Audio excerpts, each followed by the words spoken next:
Looks like Zhiyun brings out some new lights, the B series. They sent me 2 boxes here, so let's have a look. Reflector, light already. It's the B100 light. It's pretty small, and we get a cable. I think they didn't send me the adapter. Huh? Yeah, I received the package, thank you for that, but I have a little problem. It seems like you forgot to put the power adapter into the box, so how should I power the light? Oh wait, it doesn't require an adapter, it only needs a cable? That's pretty cool. Yeah, that directly leads us to the standout feature of those lights. They don't require an external power adapter like most lights do, especially when they claim that they are small, because what does a small light do for your small products in general if you have to carry a heavy power brick with you all the time? It's actually something that I'm pretty excited about when it comes to those lights, because I oftentimes have to set up shots here at home, and the moment I need a little bit more light, I either have to use my G200 here, the MOLUS from Zhiyun, which also has a power brick hanging around, and carrying that downstairs is always a bit of a hassle. And even the smaller lights, the X100 for example, they always require USB powering or also an external power brick. Of course, you can also use the battery, but that's only good for short shoots. If I shoot a little bit longer, it can also be a problem, because then you would have to charge the batteries all the time, and those lights seem to solve it. Now, what I'm even more excited about is actually the other one here, the B500, which has 500 watts. That's a lot. Like, the most powerful light I ever had before was a 300 watt light, and this has 500 now. So we'll see what we can do with that. Yeah, exactly the same inside. I must say, this light obviously is a lot bigger than the 100, but considering that it's 500 watts, it's quite small. So these are the 2 lights next to each other. There are 2 more lights that Zhiyun brings out today as well. That's the B200 and B300, so 200 watts and 300 watts.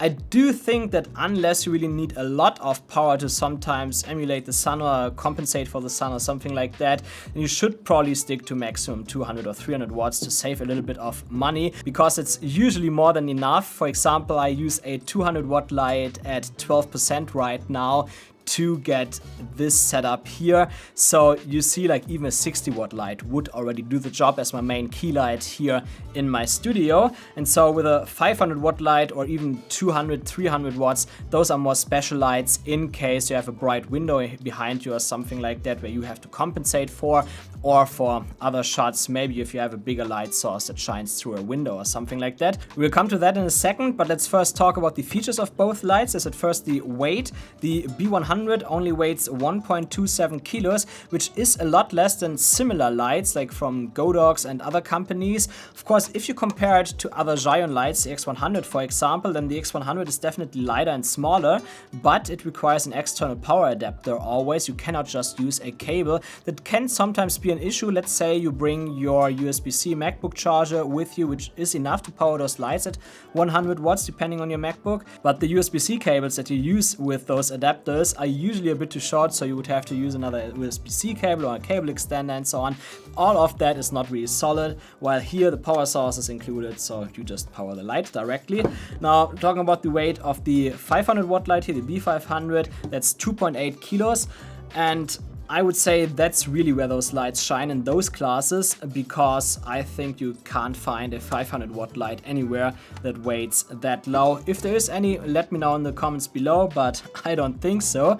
So that's actually super light, especially again considering that the power adapter is included. And aside from that, those lights come with all the features that all Zhiyun lights come with. They connect to the GY Vega app, for example, so you can control those lights together with all the other Zhiyun lights if you have an X100 or something like that, just from the one app, which is pretty great. They also have live mode, which essentially means that the moment you turn the power on, the lights automatically start, like you don't extra have to turn them on. I think that's super cool, especially if you want to build a YouTube studio where you only have to press a switch and automatically all lights turn on. That's super helpful if all the settings are already there, because then you don't have to extra set up all the lights or turn them on individually. And another great feature is that you can press those dials here to access presets in those lights. That's at first that you can change the luminance, the brightness in 20% increments by pressing the dim button here. It's this one. And there's also the temperature dial here, which ranges from, I think, 2700 Kelvin to 6500 Kelvin,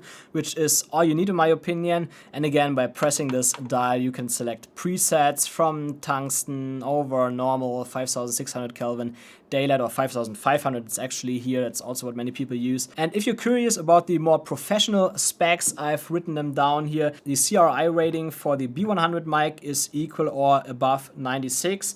And for the B500, it's equal or above 95.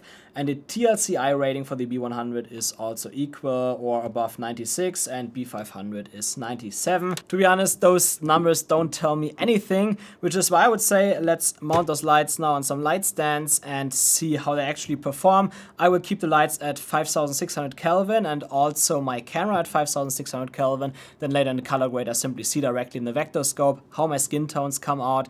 Then I can tell you directly if my skin is good or not. So let's get them ready and test it. This is bright. I'm like at 10% and I can feel it in my eyes. Crazy. Yeah, this light is overkill. I'm using it at 3% now. So I've tested those lights, and as you can see in the corner on the vector scope, they lean slightly towards magenta, but I'm not exactly sure if that's the lights or my skin right now, because I have been out quite a bit over the past few days and got a lot of sun into my face, and then it's usually the case that my skin is a bit more red, so that could also be the case. It's just not a perfect scientific way of testing lights. For that you would have to watch Gerald Andan's videos, because he has his superpowers there to test everything artificially, so that's a bit better for that. But aside from that, I think that my skin with those lights looks great, and even the slight magenta shift, if it comes from the light, would be an easy fix, so no problems here. And let's also talk more about the pros and cons of those lights that I've discovered while using them. And at first, what I really like about those lights is they have glass here in the front.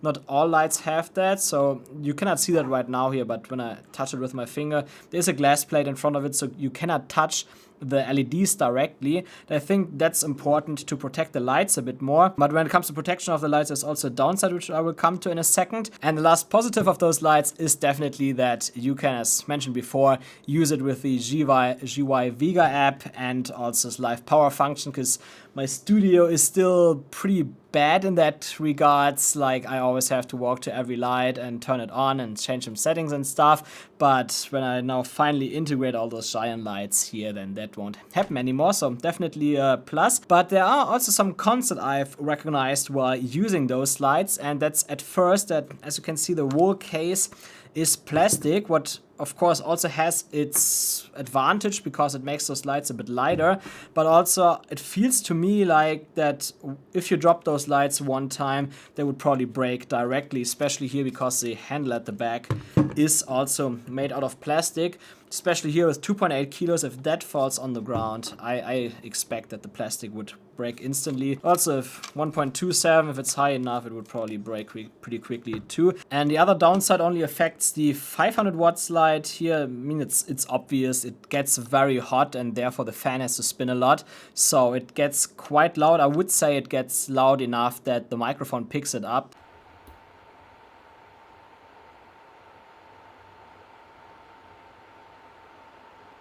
Yeah, it's similar to my air conditioning right now, maybe a little bit quieter, but it's also not really a big issue anymore today because you have AI. And honestly, when do you really need 500 watts like for interviews or your YouTube studio or something like that? 500 watts is really only for very special occasions. So I think it's not really a big problem, but yeah, you should be aware of that. Definitely gets a bit louder at 500 watts. And also when you take the softbox off, just after a couple of minutes of using the B500 at 100%, you can feel already how hot that gets on the softbox. So you might actually burn your fingers there if you're not careful and you use it a little bit longer. So be careful with that. But on the opposite side, I must say that the B100 mic performs really good when it comes to noise and also heat, because it was not hot at all after using this light.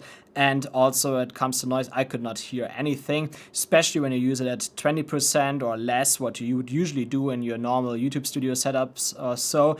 But even when I tested it at 100%, it was pretty quiet, so very good performance here.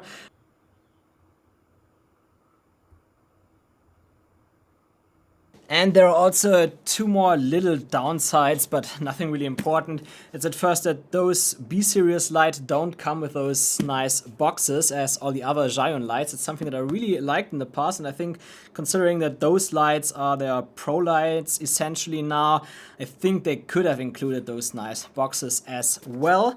And the next thing, it really doesn't matter, but they use this blue color here now. I mean, look at the X100 light here. It's like black and has this slightly brownish look in the front. It's probably orange, but it appears to be quite brown. And that I think looks better than this blue here. Of course, they probably did that to differentiate their lights, but I wish that it would have kept exactly the same look as on the X100, just to be consistent. I forgot to mention that here before, they also offer this optional remote controller. So if you don't want to use the GY Vega app for whatever reasons or so, maybe it's because a bit quicker like that, then you can also purchase that optional. And yeah, then you also get these full external controls that you would usually have with other lights that have external power adapters, but without the weight, because you see how small it is. Okay, so much about all the features and pros and cons. Now, what are my thoughts about those lights? I would definitely say that the X100 light is a big keeper for me. I think this will be the light in the future that I will just have permanently on a light stand that I'll constantly drag around here, like here in the corner maybe. Oh no, you cannot see that. I think having this light for that is perfect because I can easily carry it around. Only need to plug in one cable to get it running, while the X100, it's great for that as well, but you always have the Bowens mount adapter, which is quite flimsy, and you would also have to USB power it, or maybe the batteries are good, but it's only for short periods of time for shooting. I wouldn't use that for A-roll, for example, if I shoot somewhere else in my house. So for that, definitely this light is a bit better in my opinion.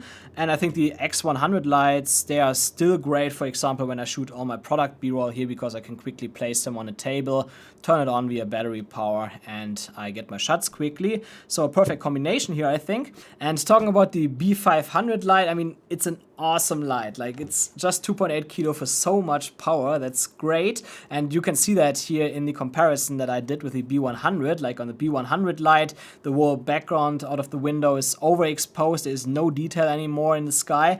But here on the 500 watt light, it's all there. You can see the whole sky.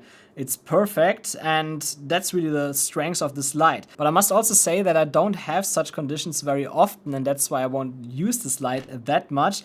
And that's why I also think that many people watching this review, you will probably not need this light at all. If you're not sure, from my experience at least, you will probably be fine with a 300 watt light as well, because usually that's already enough to at least get enough detail when you're looking out of a window and you still want to expose correctly for your face. So probably save a little bit of money there. But well, if you're a professional filmmaker and you might need this power in the future, then that's definitely a light that you should look into, because obviously having to carry that to the location where you're filming at is a lot better than carrying heavier lights. So that's my conclusion about those lights. If you're interested in them, you will find links to both of those lights in the description below. Those are affiliate links, so I get a small commission when you purchase through those links, but you don't pay anything extra. So that's the best or most affordable way to support this channel.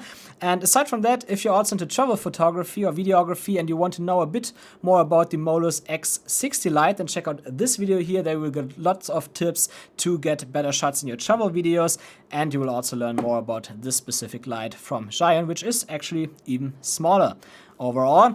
And yeah, if you enjoyed this video, then please leave me a thumbs up, consider subscribing, and I see you in the next video. Bye!